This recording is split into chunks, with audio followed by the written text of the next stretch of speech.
રાજ્યના વિવિધ તાલુકાઓમાં આફતનું માવઠું સતત યથાવત છે। 24 કલાકની અંદર 239 તાલુકાઓમાં વરસાદ ખાબક્યો છે। સૌથી વધુ અમરેલીના રાજુલામાં 8.5 ઇંચ જેટલો વરસાદ વરસ્યો છે।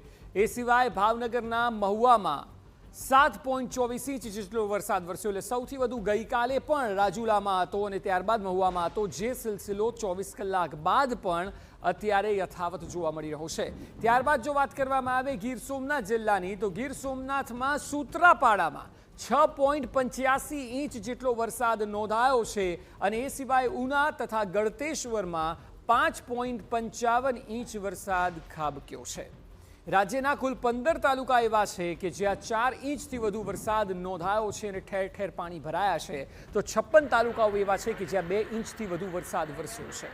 હજુ 31મી ઓક્ટોબર એટલે હજુ 3 થી 4 દિવસ સુધી રાજ્ય પર કમોસમીની ઘાત સતત જોવા મળી શકે છે, જેની શરૂઆત ગઈકાલથી થઈ હતી અને 27 તારીખથી શરૂઆત થઈ 31 તારીખ સુધી, એટલે લગભગ 5 દિવસ સુધી આ માવઠું મુસીબતનું માવઠું સાબિત થઈ શકે છે।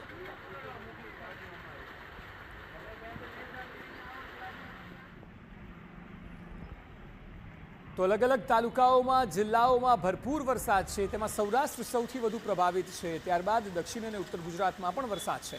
મધ્યમાં જેમ કે અમદાવાદ, વડોદરા જેવા શહેરોમાં પણ ધીમી ધારે વરસાદ સતત યથાવત છે। એટલે લગભગ રાજ્યનો કોઈ એવો જિલ્લો કે તાલુકો બાકી નથી કે જ્યાં વરસાદને કારણે અથવા તો કમોસમીની અસર ન થઈ હોય।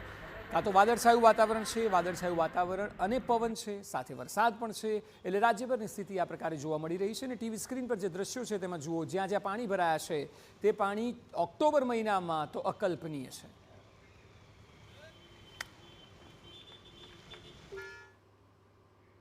તો જે તાલુકાઓમાં, જે શહેરોમાં સૌથી વધુ વરસાદ છે તે નોંધનીય છે અને એટલા માટે આંકડાથી તેને સમજવો ખૂબ જરૂરી છે। આપ જુઓ, અમરેલીના રાજુલામાં 8.5 ઇંચ વરસાદ છે। આમાં ગઈકાલે પણ જ્યારે અમે સમાચાર બતાવતા હતા ત્યારે પણ 7 ઇંચની આસપાસ સૌથી વધુ અહીં વરસાદ હતો અને આજે પણ તે યથાવત છે। 24 કલાક બાદ પણ રાજુલામાં 8.5 ઇંચ વરસાદ, જે રાજ્યનો સૌથી વધુ વરસાદ છે। ત્યારબાદ ભાવનગરનો મહુવા, કે જ્યાં ગઈકાલે પણ રાજુલા બાદ સૌથી વધારે વરસાદ હતો અને આજે પણ 24 કલાક પછી સ્થિતિ એની છે। 7.24 ઇંચ જેટલો વરસાદ મહુવામાં પણ જોવા મળી રહ્યો છે। ત્યારબાદ ગીર સોમનાથનું સૂત્રાપાડા આવે છે કે જ્યાં લગભગ 6.7 ઇંચ વરસાદ છે। 6.85 ઇંચ જેટલો વરસાદ ગીર સોમનાથના સૂત્રાપાડામાં જોવા મળી રહ્યો છે। એટલે આ તમામ જગ્યાએ વધુ માત્રામાં વરસાદ છે। આપ જોશો તો લગભગ સૌરાષ્ટ્રના જ રીજનમાં આ તમામ વરસાદના આંકડાઓ છે કે જ્યાં ઉનામાં 5.55 ઇંચ જેટલો વરસાદ અત્યારે જોવા મળી રહ્યો છે અને આવનારા દિવસોમાં 31 તારીખ સુધી સ્થિતિ આ તમામ જગ્યાએ આ જ પ્રકારે યથાવત રહેશે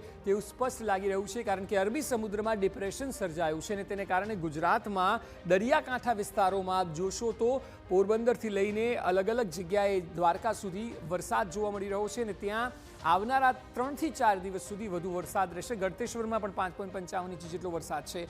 એટલે સૌથી લાંબો દરિયા કિનારો જે છે, પટ્ટો છે, તમામ જગ્યાએ વરસાદ છે અને તેને કારણે અલગ તાલુકાઓમાં અને જિલ્લાઓમાં પણ સતત વરસાદ જોવા મળી રહ્યો છે, જે એક રીતે આ સિઝનમાં કુદરતનો કહેર છે। લીલિયામાં જુઓ 5.39 ઇંચ વરસાદ છે। આ તમામ જગ્યાએ જ્યાં ખેડૂતો સૌથી વધારે પરેશાન છે, કારણ કે ઉપજનો સમય હતો એ દરમિયાન આ સ્થિતિ સર્જાય, એટલે ઓક્ટોબરના એન્ડમાં આવા આંકડા આપવા પડે તે કુદરતનો કહેર સમાન આંકડા છે કે જ્યાં ગીર ગઢડામાં 5.16 ઇંચ જેટલો વરસાદ જોવા મળી રહ્યો છે। અને હજુ ચોંકાવનારી વાત એ છે કે 4 દિવસ સુધી આ સ્થિતિ યથાવત રહી શકે છે, એટલે કે 31 તારીખ સુધી